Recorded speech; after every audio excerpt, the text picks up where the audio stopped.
200 গ্রাম ছানা নিয়েছি আর এই টমেটোগুলো কাঁচা টমেটোগুলো ভেজে নিয়েছি। আজকে একটা রেসিপি করব। ছানাগুলোকে একটু লবণ হলুদ দিয়ে আর বেসন দিয়ে মেখে বড়ার আকারে করে নিয়েছি, বড়া ভেজে নিয়েছি। এবার রান্না করব।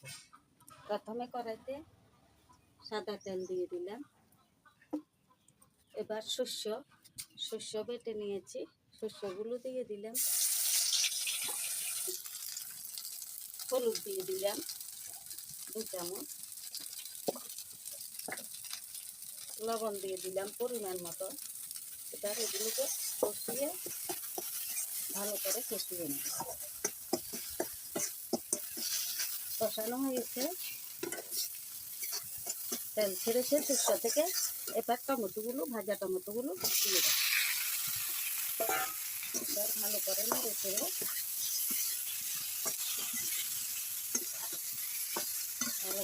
চেড়ে জল দিয়ে দেব।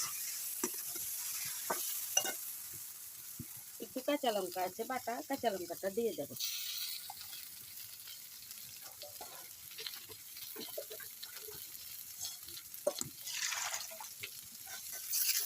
ভাজা হয়ে গেছে, এবার জল দিয়ে দেব।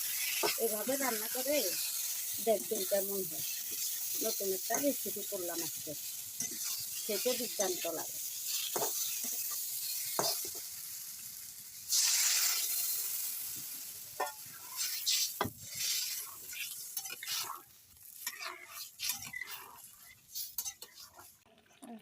এই রান্নাটা সম্পূর্ণ নিরামিষ, রসুন পেঁয়াজ কিছুই দেওয়া হয়নি। নিরামিষ দিনে খেতে খুব ভালো লাগে। বড়াগুলোও দিয়ে দিয়েছি, কয়েকটা গোটা গোটা কাঁচা লঙ্কা দিয়ে দিয়েছি। খুব টেস্টি হয় খেতে। এবার নামিয়ে নেব।